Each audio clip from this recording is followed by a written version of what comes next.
Merci pour ce temps de louange, des si beaux chants, vraiment, qui nous amènent à réfléchir par rapport à notre foi avec le Seigneur. Et je me réjouis vraiment. Merci pour l'équipe de louange. Merci beaucoup. Que Dieu soit glorifié pour tout ce qu'il fait pour nous. Alors, comment a été votre semaine pour vous? C'est une grande question, hein? Comment ça a été?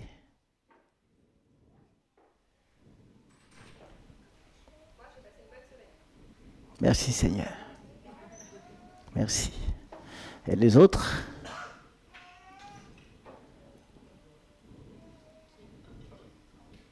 Tranquille, pareil. Ça va. Oui. En fait, le dimanche, c'est un jour où l'église se retrouve en famille, discuter, échanger. Ce n'est pas que les temps de culte, mais avoir des nouvelles les uns des autres. Alors, ma semaine à moi, c'était compliqué, dur. Pour des cas de prière, des gens qui sont très très malades. Et c'était pas une bonne semaine, disons. Et j'étais pas. Depuis le lundi et l'enterrement, il y a eu des gens qui sont très malades, 3 personnes. Et l'une d'elles proche de la mort, et c'est un peu compliqué. Une semaine un peu trop compliquée.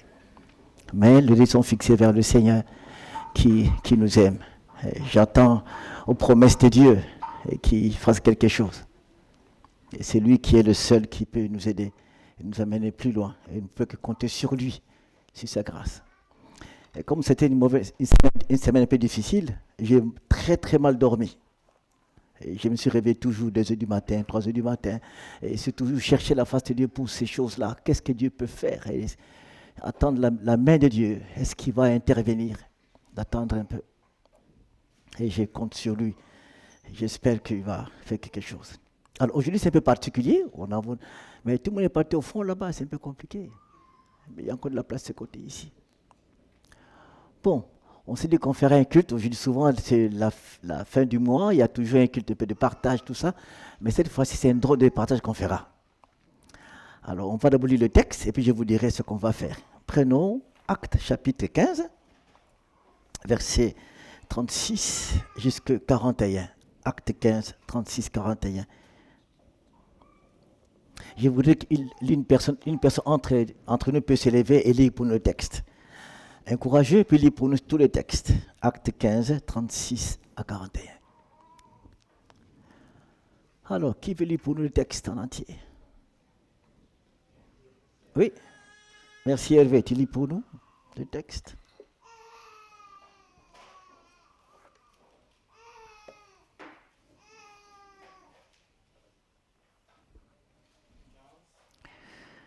« 36, 41.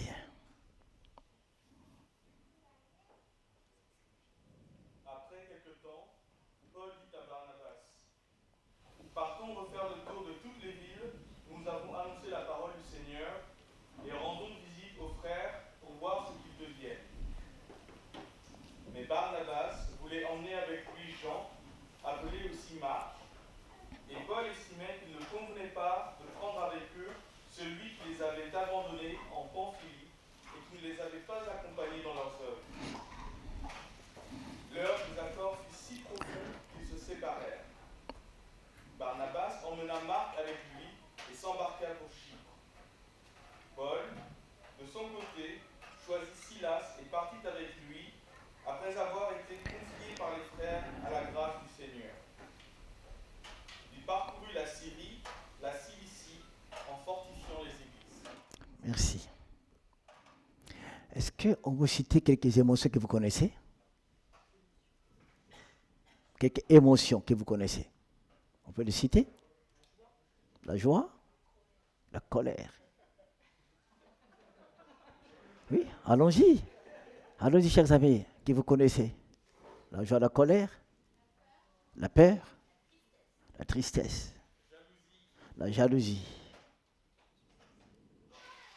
C'est tout? Oui. Autre chose? L'amour, le dégoût. Alors, regardez, essayez d'ouvrir vos téléphones, regardez sur la partie annonce de l'église. Prenez vos téléphones, regardez la partie annonce de l'église. Sur vos téléphones, regardez un peu. Ça y est, vous trouvez quelque chose? Ok.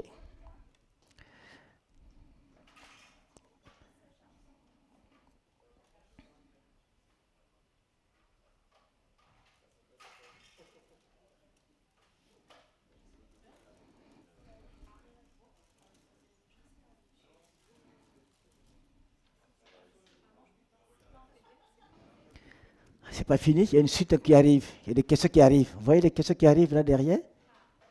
Dans le même pardon, dans l'application. Vous avez des questions? Ça y est? Ok. Alors nous sommes à Jérusalem. Par les apôtres, il y a Barnabas et Paul. Ils ont fait le premier voyage qu'ils ont fait, ils sont arrivés à Antioche. Après la prière, ils étaient bénis, ces gens-là, ces frères. On a prié pour eux. Et ils sont répartis pour pouvoir aller apporter la bonne nouvelle.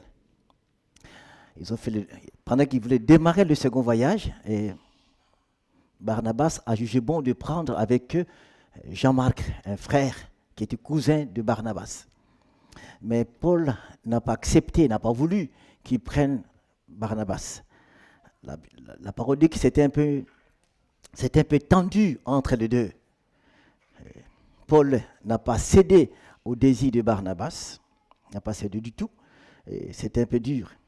Au final, ils se sont séparés, et Barnabas a pris le chemin avec son cousin, ils sont partis à Chypre, parce que lui aussi il était de Chypre, ils sont partis là-bas, et Paul, lui, de son côté, il a pris l'autre chemin.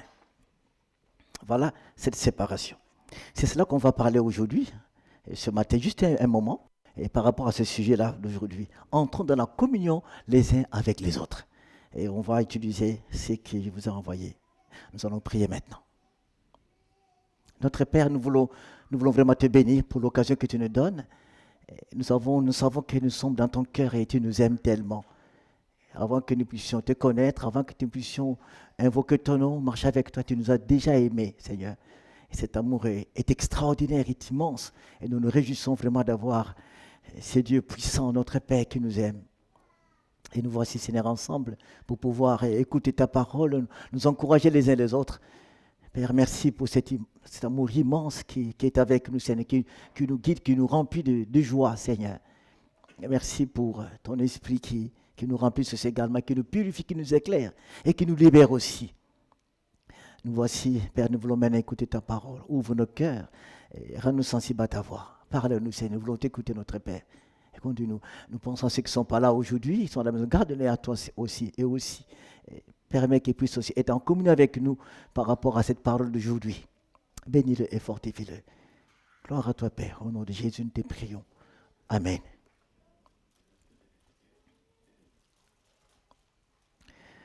En regardant le texte, après ces tensions, ils se sont séparés. Il y a eu des émotions qui se sont déclenchées entre les deux apôtres qui s'aimaient tellement. Parce que c'est Barnabas qui est parti chercher Saul à Damas. C'est lui qui est parti le chercher. Pendant que tout le monde avait peur de lui, il s'est détaché pour aller le voir. Barnabas, c'est un homme qui a tellement de compassion pour les gens. Et c'est le premier qui a aussi apporté l'offrande aussi importante à l'église de Jérusalem. Barnabas, c'est toujours lui. Mais il est confronté à un problème, à un ami, à un frère, à un apôtre qui a une position autre que lui. Pendant que lui, il veut qu'on continue avec Jean-Marc. C'est son cousin, c'est vrai qu'on dit que c'est son cousin, mais au-delà de la dimension familiale, c'est un frère aussi. Mais Paul s'oppose. Les émotions ont commencé. Alors maintenant, vous allez échanger là où vous êtes, dans votre table, regardez ces émotions, regardez les 4 questions. Les questions sont devant vous. Hein? Alors, on va lire les questions. Quelle émotion que je voudrais changer pour avancer dans ma foi? Ils sont là. Deuxième, quelle émotion qui fait souvent mal à mon prochain? Que je sais. Troisième, quelle émotion qui bénit mon prochain? Ou tu l'as béni plusieurs fois, c'est le prochain. Et quelle émotion le Seigneur m'interpelle souvent? Alors, chacun va le regarder pendant quelques minutes. Toutes ces émotions, il y en a tellement plein, de regarder ces émotions et de regarder les questions. Et après, vous allez partager par table. Dire que oui, moi, c'est telle émotion qui est un peu chaud.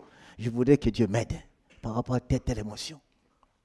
Alors, vous avez les émotions avec vous sur votre application, sur WhatsApp, et puis il y a les questions. À vous maintenant. Après, on va écouter la parole par rapport à ce sujet. Entrons dans la communion les uns avec les autres. On vous donne 15 minutes.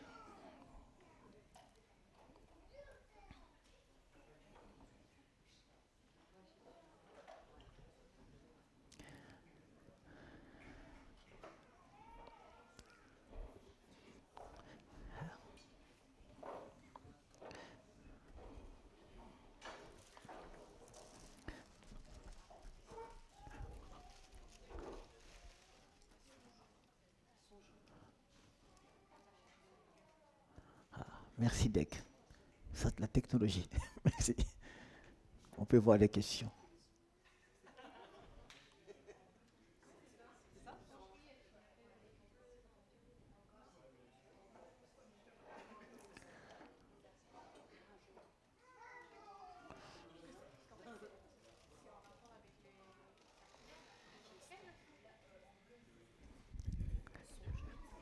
Songerie, c'est quoi comme émotion? C'est quelqu'un qui est toujours dans les nuages, Oui. toujours en train de rêver. Ah d'accord. Quel est-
Je pense que vous pouvez continuer à échanger à la maison, en famille, en couple aussi. Hein. Ce serait avant de prendre le dîner du soir avec votre épouse et échanger un peu à la maison. Et échanger avec ton frère et ta soeur à la maison aussi. Allez, il me demande 5 minutes. Bon, on vous donne 5 minutes encore de plus. Alors, je voudrais demander qu'une personne mette un commentaire sur ce texte-là dans l'application. Un commentaire un peu spécifique par rapport à ce qu'on a pu tirer ensemble. Qu'est-ce que cela peut nous apporter, nous, les chrétiens? Je voudrais 3 commentaires à l'intérieur de notre groupe WhatsApp. Vous pouvez écrire directement sur votre téléphone, que ceux qui ne sont pas là aujourd'hui puissent le voir et qu'ils soient en communion avec nous. Pardon? Ah, alors qui va nous écrire? Michel, toi tu... Oui, Michel. Donc vous écrivez ça, vous envoyez ça à Michel, lui il met ça directement. Envoyez ça à Michel. Et si vous avez une pensée, vous écrivez, envoyez à Michel, lui il va... Oui? Et si vous avez un commentaire à faire par rapport à ça pour édifier ceux qui ne sont pas là, qu'ils soient aussi encouragés eux aussi. Et de continuer à réfléchir à ça à la maison. Et je pense que c'est un tableau à garder toute la vie. Hein. Chaque fois, on peut y revenir, voir ce qu'il y a.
Bon, ça y est, chers amis, on reprend.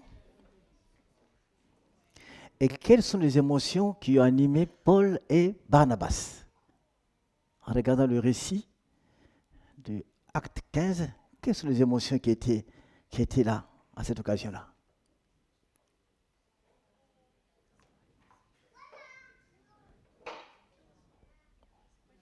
Oui, parlez fort, hein, pour tout le monde. Quelles sont les émotions que vous pouvez voir dans ce texte entre Paul et Barnabas et Jean-Marc, les trois?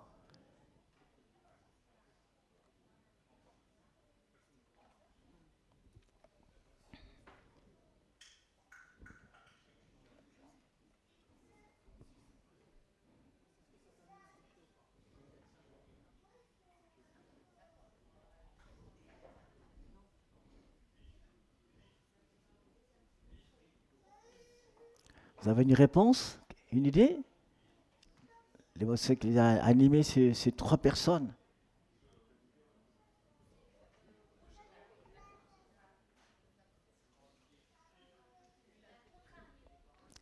Oui. Autre chose?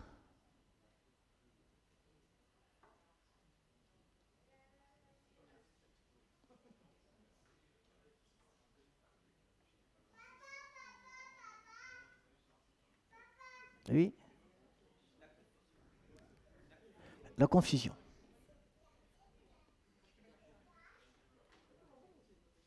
C'est tout.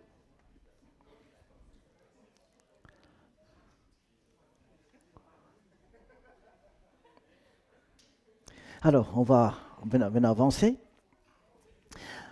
Écoutons maintenant cette parole aujourd'hui. Entrons en communion les uns avec les autres. C'est le projet de Dieu, que le peuple de Dieu soit en communion les uns les autres. Et Paul lui-même en a écrit des épîtres. Il a abordé ce sujet de la communion fraternelle. Mais, première chose à savoir que nous sommes des êtres remplis d'émotions. Avant la conversion, nos émotions sont là naturellement. Chacun a des émotions. Mais il se passe quelque chose après la conversion. Dieu va travailler ces émotions pour que ce soit sain et pur et pour sa gloire. Et notre nature, je dis que remplie d'émotions, c'est que nous sommes et c'est que nous avons, c'est ça notre vie, notre nature. Et parfois, nous aimons tellement ce que nous sommes, nous avons tellement ce que nous avons. Et on a du mal à lâcher prise pour accepter ce que Dieu veut que nous puissions avoir. En réalité, la conversion, c'est le miracle où nous quittons le vieil homme, comme Paul dit dans 2 Corinthiens 5, nous devenons une nouvelle créature. Et cela n'est pas qu'une simple parole, mais ça touche vraiment nos émotions. Ça les touche vraiment. Ça travaille notre homme intérieur. Et ce travail n'est pas du jour au lendemain, c'est toute notre vie chrétienne que Dieu va travailler dans ce domaine-là. Et regardez au début, dans Acte 13, Paul et Barnabas, ils sont heureux que l'Église ait pris pour eux. Et Dieu, l'Esprit s'est dit, mais mettez-les à part. C'est la joie, c'est la communion de deux serviteurs. Ils sont bénis, ils sont contents pour aller. Mais qui connaît le futur? Qui peut sonner ce qui viendra demain? On ne croirait jamais que Paul puisse les séparer de Barnabas, son ami, vraiment. Mais cette chose est arrivée. Même si c'est l'extérieur qui est venu à la division, Jean-Marc, le centre du problème, mais il y a quelque chose qui n'a pas marché entre les deux. Mais ils s'aimaient bien. Mais le futur est toujours plein de surprises. En réalité, quand on disait que nous nous aimons, merci Seigneur. Mais quand arrivent les situations, c'est là où on va maintenant montrer nos émotions. Les émotions sont souvent endormies. Quand il n'y a rien, tout est calme, tout est normal. Mais quand les choses arrivent, les situations, les problèmes, les émotions prennent le devant maintenant.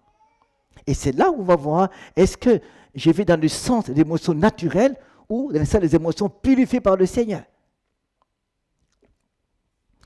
Jésus a abordé ce point des émotions. Si on te frappe de la joue gauche, donne la joue droite.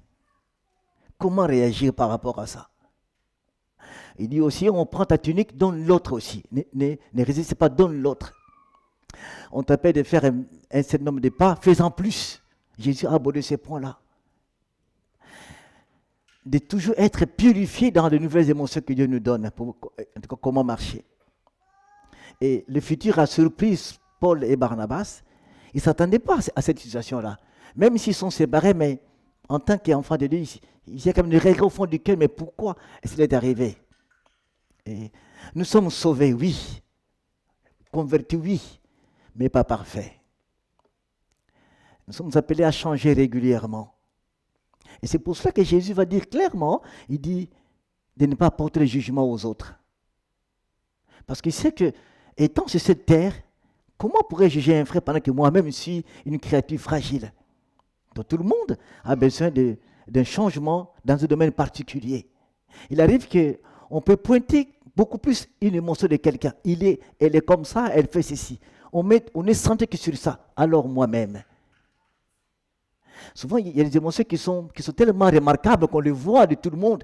Et on dit que oui, cette personne est toujours comme ça. Mais elle n'est pas la seule. Et du coup, ça nous appelle aussi à revenir sur nous-mêmes. Quelles sont mes émotions dans ma vie que je dois aussi changer par la grâce de Dieu? Nous nous réjouissons quand tout est calme. Et c'est la même joie quand les choses arrivent.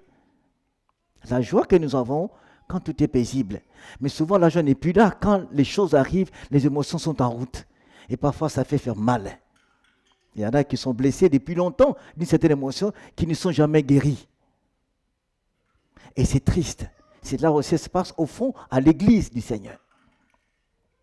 Et quand la Bible nous appelle à la repentance, au changement, à cette nouvelle vie, c'est tout ce qu'il faut travailler. Ça nous appelle aussi à veiller sur sa propre vie. Qu'est-ce que Dieu veut que je fasse dans ma vie? Alors, si on va plus loin, Saul et Barnabas sont séparés, mais ce qui est particulier, l'Église a prié pour eux. Alors, ce texte qui est écrit en grec, on a du mal à comprendre que l'Église a aussi prié pour Barnabas. Parce que la suite de phrase, on dit, on nous a remis entre les mains du Seigneur. Et la phrase vient juste après avoir, Paul a choisi Silas. Ils ont prié avec eux, l'Église a prié pour eux. Et la suite de Barnabas, on n'a pas de suite. À moins que vous consultez les pères des églises qui ont écrit des livres aussi par rapport aux apôtres. Mais en tout cas, dans ce texte-là, on ne voit pas la suite de Barnabas et Jean-Marc. Vous savez, le malin vient toujours agir dans nos émotions. C'est là où il a un champ d'action aussi puissant, nous faire du mal, nous séparer. Et c'est là où nous devons être aussi prudents, veiller sur nos émotions. Qu'est-ce qu'il faut faire quand les choses arrivent? Nous connaissons ce langage, souvent on dit la nuit porte conseil quand ça chauffe. Ou bien ne pas prendre des décisions pendant la colère. Il faut se calmer, après tu vas réagir. C'est vrai que ce sont des conseils humains qui nous aident à se calmer avant de prendre une décision, mais l'Esprit Saint a ce pouvoir de nous aider à comprendre, à aller plus loin, à être très prudent. L'apôtre Paul dit que tous ceux qui sont fils de Dieu sont conduits par l'Esprit de Dieu. Quand on prend ce verset, on dit toujours, bon, conduit par l'Esprit de Dieu pour faire quelque chose, des projets, des ministères et des choses aussi extraordinaires, comment diriger sa famille. Non, ce n'est pas que ça. Nous revenons à nous-mêmes. Tous ceux qui sont fils de Dieu sont conduits par l'Esprit de Dieu. Quand les émotions arrivent, quelle émotion qu'il faut mettre à côté et qu'est-ce qu'il faut prendre? La direction du Saint-Esprit. Il n'est pas là que vous nous dirigez pour des choses à faire, mais pour le changement dans notre vie. Tous ceux qui sont fils de Dieu sont conduits par l'Esprit de Dieu pour prendre des décisions par rapport aux émotions qui vont jaillir en eux. Est-ce que je dois faire ceci ou pas? Jésus était un homme comme nous. Il avait des émotions aussi. Imaginez-vous ce jour-là, au niveau du Sanhédrin, un des personnes du Sanhédrin a frappé Jésus. Et c'était sérieux, il a giflé. Le roi des rois, le fils de Dieu. Jésus pouvait dire une parole, cet homme serait foudroyé, mourir sur place. Mais il était posé. Il lui pose la question, qu'est-ce que j'ai dit de mal? Qu'ai-je fait de mal?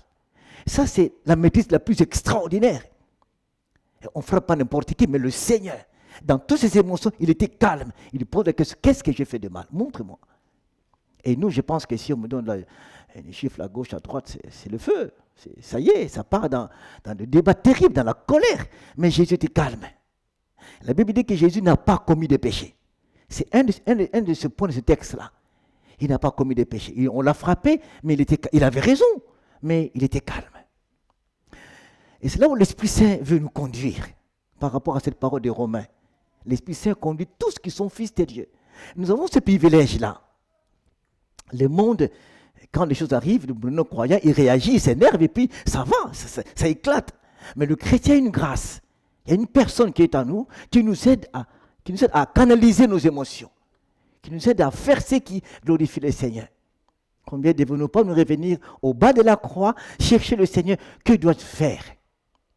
Au-delà même de tout ça, on peut dire aussi, quand le jour commence, une nouvelle journée, Seigneur, conduis-moi. Tu connais mes émotions, tu connais mes failles, mais fais que je fasse ce qui est bien pour toi, Seigneur. Et c'est là qu'on va vivre une journée parfois agitée, mais on est calme. Je me souviens d'un homme, une fois, je l'ai dit ici, un homme qui disait, et son ami disait, il travaille, c'est un témoignage d'un frère qui a dit, et son ami disait, oui, mais vous, les chrétiens, vous parlez de Jésus, mais on ne le voit jamais, on ne vous comprend pas, vous dites n'importe quoi. Elle dit, mais toi, tu es l'un de, montre-moi ton Jésus là. Il a dit, mais oui, mais je vais te montrer, mais il est là, regarde-moi, il est là. Il dit, mais je te vois avec ta veste là, mais regarde-moi bien. Et tout d'un coup, l'Esprit a aidé cet homme à comprendre les émotions, la vie de ses frères, de ce monsieur. Il dit, mais oui, mais tu es différent de nous. Parfois, on te fait du mal, mais tu es si calme et posé. Tu réponds avec sagesse et intelligence. Tu es différent. Ça, c'est l'œuvre du Saint-Esprit, qui peut faire comme ça au fond de nous. Prenons 1 Pierre, ouvrons 1 Pierre, on va voir.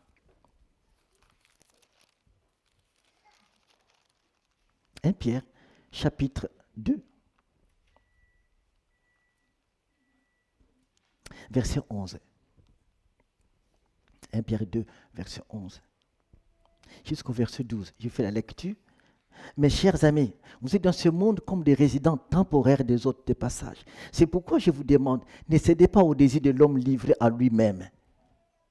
Ils font la guerre à l'âme. Ayez une bonne conduite au milieu des païens. Ainsi, dans le domaine même où ils vous calomnient, en vous accusant de faire le mal, ils verront vos bonnes actions et loueront Dieu le jour où il interviendra dans leur vie. Et Pierre qui dit ça. Ne cédez pas au désir de l'homme livré à lui-même. Oui, un désir de se mettre en colère, de mettre en avant ses émotions. Ne cédez pas. Paul parle, il a cité une liste dans Galates 5, mais Pierre parle de lui. Il y a la guerre dans l'âme. Parfois, la colère, là, on veut céder, mais il ne faut pas céder. D'où vient la force de ne pas céder? C'est par le Saint-Esprit, simplement, qu'on peut résister à cela. Il vous est arrivé de résister à une émotion. Il vous est arrivé à dire non, je ne ferai pas comme ça parce que je ne sens pas en paix si je fais ça. Et si on a cédé, avons-nous trouvé un temps de réconciliation, de demander pardon à l'autre? C'est très important aussi. J'ai écouté un maman d'une église qui a témoigné, et sa fille, elle est très très jeune, hein, elle a à peine 4 ans je crois, et elle disait, mais une fois, l'enfant jouait à la maison, et l'enfant a donné, bon, c'est pas vrai, elle a fait exprès, et ça fait du mal à sa maman. Et l'enfant a demandé pardon à sa maman, c'était passé. Et le matin, l'enfant répond, maman, je suis désolé. Il m'a dit, mais oui, je sais, c'est déjà passé depuis hier. Et l'enfant se souvient encore de ça.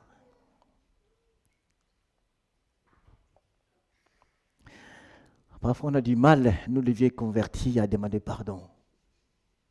Notre pardon devient un pardon, on aime tellement calculer. Oui, j'avais raison aussi, non, c'était pas ma faute, c'est sa faute à lui. Et on a du mal. Un pasteur disait, les jeunes convertis ont facilement cette grâce de demander pardon, d'avancer avec Jésus. Mais plus on avance, on devient tellement calculateur. On calcule tellement. Oh, ça serait le contraire. Plus on avance avec le Seigneur, qu'on soit plus ouvert, libre à exprimer, à laisser jaillir à nous la vie du Seigneur dans notre propre vie. Oui, notre Père a ce projet de nous unir. Entrons en communion avec les uns les autres. Oui, la communion est une bénédiction que Dieu nous donne. C'est aussi la clé de l'épanouissement de l'Église et de faire de grandes choses aussi. Parce qu'on ne peut pas aller plus loin si on n'est pas ensemble. Ensemble, ce n'est pas être assis côte à côte. Ensemble, ce n'est pas se regarder, non. Ensemble, ce n'est pas ça. Ensemble, c'est ça vient du cœur. Que nos cœurs, nos pensées soient unis ensemble, que nous fassions quelque chose. Et c'est là que le malin veut nous séparer. C'est là aussi. Mais Dieu veut que nous puissions travailler ça. Cette grâce qui nous a accordé d'être ensemble. Mais nous voulons préserver cette communion. Aller plus loin. En étant prudent par rapport à ce que le malin veut faire pour nous séparer. Soyons ouverts les uns des autres. Réellement par rapport à ces émotions. Il y en a beaucoup, hein, mais que Dieu nous aide. Alors le problème c'est maintenant comment gérer mes émotions. Comment les gérer. L'Esprit Saint est là pour nous aider. Comment gérer ça? Et si je n'arrive pas à une émotion qui ronge ma vie, qui me fait du mal, je vais trouver un frère, une sœur, en parler, afin qu'il prie pour moi. Ne pas laisser l'émotion continuer à ronger ma vie, à faire du mal aux autres, et je les laisse continuer. Le malin entrera toujours par là pour te faire du mal. Mais pourquoi ne pas trouver un frère, une sœur, en discuter, et puis prier pour ça, et que Dieu t'accorde la libération, la grâce. Le Christ est prêt à nous bénir. Il est prêt à nous guérir, il est prêt à nous délivrer, il est prêt à faire ça. Mais nous, les faits, c'est pas là. Seigneur, je veux ta guérison. Je veux que tu me libères. Alors, que le Seigneur nous aide. Ne restons pas enfermés à nous-mêmes. Ne regardons pas, oui, j'ai fait des années avec Jésus, je sais ce que j'ai fait. Non, ouvre-toi à un frère, à une sœur, même à ton épouse, explique ça. Voilà ce qu'il y a, mais elle peut prier pour toi, l'homme aussi peut prier pour toi aussi. C'est ça la croissance spirituelle. On reconnaît la maturité à des hommes qui cherchent à aller plus loin, qui cherchent à ne pas garder le mal en eux. Ça, c'est la maturité. Cette maturité n'est pas liée à la fréquence à l'église, n'est pas liée au service à l'église, n'est pas liée au don que donne au Seigneur, mais liée à des décisions profondes par rapport à son changement. Je veux changer, je prends telle décision. Et lié aussi à être un homme ou une femme qui sait se positionner par rapport à ce qui n'est pas de Dieu. C'est ça la maturité spirituelle. Enfin, après, même s'il y avait la tension, acte 15, plus tard, Paul va regretter ça, certainement. Il a compris que non, c'est que la communication n'est pas bonne. On n'a pas donné la position de Barnabas.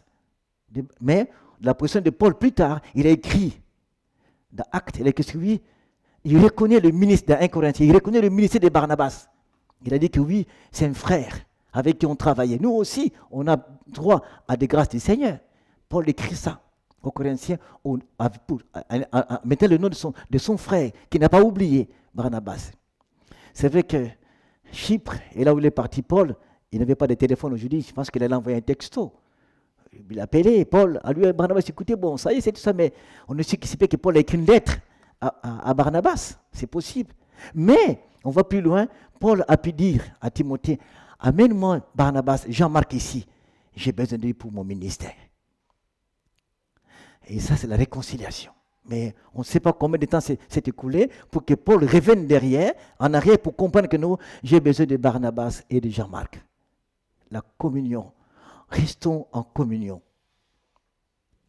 C'est vrai qu'on peut entrer en communion avec une personne, dans la communion avec le Seigneur, mais plutôt la durée. La communion de Paul et Barnabas, ça n'a pas duré longtemps. Et que dans la communauté, agissons que la communion dure longtemps, aussi longtemps que possible. C'est qu'on va quitter la terre. C'est vrai qu'il y aura des hauts et des bas, c'est sûr, à l'église. Il peut y avoir des choses que je ne suis pas d'accord, ou je ne suis pas content, mais gérons les émotions sous la direction du Saint-Esprit. Et n'ouvrons pas des portes où l'ennemi va entrer pour nous détruire. Fermons toutes les portes. Fermons les portes, chers amis. Avant qu'on puisse terminer, il y a une question que je pose. Si tu sais que tu avais ouvert une porte dans ton couple, à l'église, dans une relation particulière, peux-tu la fermer aujourd'hui? C'est à toi la décision. En fait, que les malins n'entrent pas par là pour faire du mal. Ferme cette porte-là et demande au Seigneur, guéris-moi, pardonne-moi, et je vais aller loin avec toi. Je vous invite à un temps de prière, nous fermons nos yeux là où nous sommes, et un temps de silence, chacun réfléchit un peu par rapport à tout ce qu'on a partagé. Ce temps de silence, et je réfléchis. Le Seigneur m'aime, il m'aime vraiment, Jésus est mon sauveur. Comment je vis ces émotions?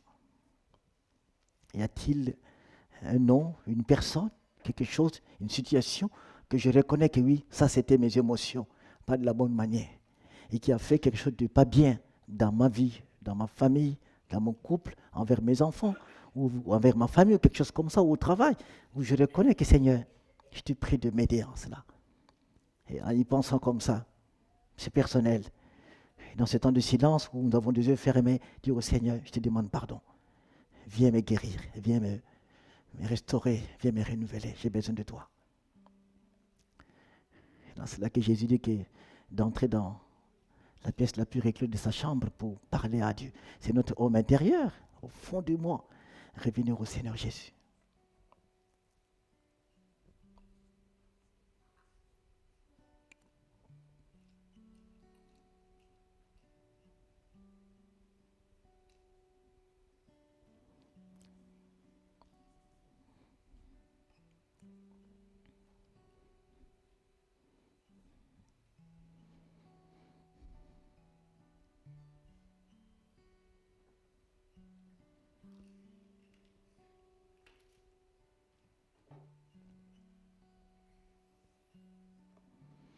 Nous allons chanter. Après ces chants, on va prier. Pendant ce temps de prière, nous avons chanté qu'avec l'Esprit de Dieu, nous allons vaincre la chair. La chair parfois qui nous amène sur le chemin qui ne plaise pas au Seigneur. Mais avec le Saint-Esprit, avec sa puissance, nous pouvons vaincre beaucoup de choses. Et que nous marchons comme des témoins dans ce monde. Et des témoins non pas de ce que nous disons, mais de ce que nous vivons. Et laisser la vie de Jésus se libérer à nous. Quand les gens nous regardent, ils voient oui, le Christ est en eux. Christ est avec ces hommes et ces femmes-là, qui agissent différemment par rapport à nous. Je vous invite à la prière. Notre Père, nous voulons vraiment te bénir cette matinée, la grâce que tu nous as faite, de nous retrouver autour de ta parole. Ce moment difficile qui s'est passé en Israël, les deux apôtres, et dans cette tension, mais tu étais avec eux. Et nous ne sommes pas épargnés dans des situations parfois difficiles qui peuvent arriver. Combien de fois nous sommes tombés dedans, combien de fois nos émotions n'étaient pas pures, n'étaient pas glorifiées, Seigneur. Combien de fois il y a des séparations, des divisions, des haines, des rancœurs, parfois des mépris. Toi, tu le vois, Seigneur.